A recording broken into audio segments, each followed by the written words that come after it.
मैं भारत को भारतीयता की मान्यता के आधार पर फिर से खड़ा करना चाहता हूं, उस काम में लगा हूं।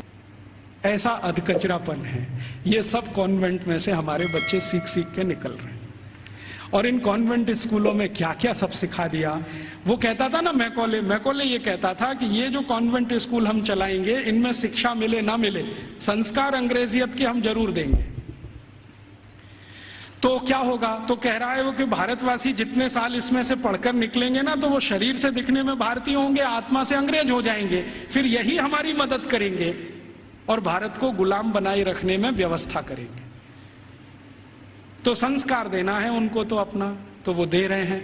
अब वह जो कॉन्वेंट में वैलेंटाइन डे सिखा दिया, फिर उन्होंने पता नहीं मदर्स डे सिखा दिया, फादर्स डे सिखा दिया। मदर्स डे पता है क्या होता है यूरोप में? यूरोप में एक और बहुत पुरानी परंपरा है, प्लेटो के समय से चली आ रही है, कि बच्चे जब पैदा हुए ना तो घर में तो रखने नहीं है, बाहर छोड़ देने हैं। तो उन बच्चों को मां का दूध नसीब नहीं है। तो चर्च में जो होती है ना, सिस्टर्स होती है, वो अपना दूध उनको उपलब्ध कराती है। अब आप में से कई लोगों को यह प्रश्न होगा कि बायोलॉजिकली ये संभव कैसे है? वो नर्स तो मां बनी नहीं, तो उसको दूध कैसे आएगा? लेकिन अभी आधुनिक विज्ञान ने यह सिद्ध कर दिया है कि कोई बच्चा लगातार 2-3 दिन तक बिना विवाहित किसी महिला को लगातार स्तनपान करे तो चौथे-5वें दिन से दूध आना शुरू हो जाता है।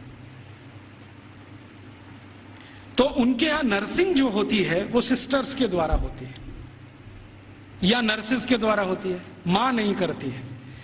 लेकिन कभी कभी साल में कोई एक दिन मनाना हो तो वो मदर्स डे मनाते हैं, जिस दिन मां अपने बच्चे को दूध पिलाने के लिए वहां जाती है कॉन्वेंट। तो उनके यहां मदर्स डे होता है।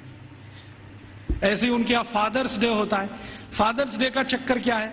यूरोप के बच्चे वैसे तो घर में रहते नहीं, जो गलती से किसी ने रख लिए तो उनको अपने बाप के साथ खाना खाने का अधिकार नहीं है। डाइनिंग टेबल पर अपने बाप के साथ वो नहीं बैठ सकते। बाप अपने डाइनिंग टेबल पे खाना खाएगा दोस्तों के साथ, जब वो चला जाएगा खाना खा के तो बाद में बच्चे डाइनिंग टेबल पे बैठते हैं। लेकिन साल में कोई एक दिन वो फिक्स करते हैं जब बच्चे बाप के साथ बैठे डाइनिंग टेबल पर, उस दिन वो फादर्स डे मनाते हैं। अब उनके मदर्स डे, उनके फादर्स डे, उनके ब्रदर्स डे, उनके सिस्टर्स डे या उनका वैलेंटाइन डे, उसके पीछे कुछ कहानियां हैं। हम बिना सोचे समझे अंधों की तरह से इस पे लग गए। कई बार मैं देखता हूं अजमेर जैसे शहर में, जयपुर जैसे शहर में मदर्स डे पे रैली निकाली जा रही है, प्ले कार्ड लेके बच्चियां अपने अपने हाथ में जा रही हैं, स्कूल कॉलेज उनका छुड़वा दिया जाता है। और ये सब मूर्ख सरकारी अधिकारी किया करते हैं। फिर फादर्स डे पे निकालते हैं, फिर इस पे निकालते हैं। ये सब तमाशेबाजी, ये मैकॉले हमारे यहाँ छोड़ के गया। और वो बार बार कहता था कि हमें संस्कार देना है, शिक्षा दे पाए ना दे पाए वो महत्व का नहीं, अंग्रेजियत का संस्कार देना है। तो वो दे गया। अब वो हमारे खून में घुस गया, और इतना घुस गया है कि कुछ समझ में नहीं आता ये निकले कैसे।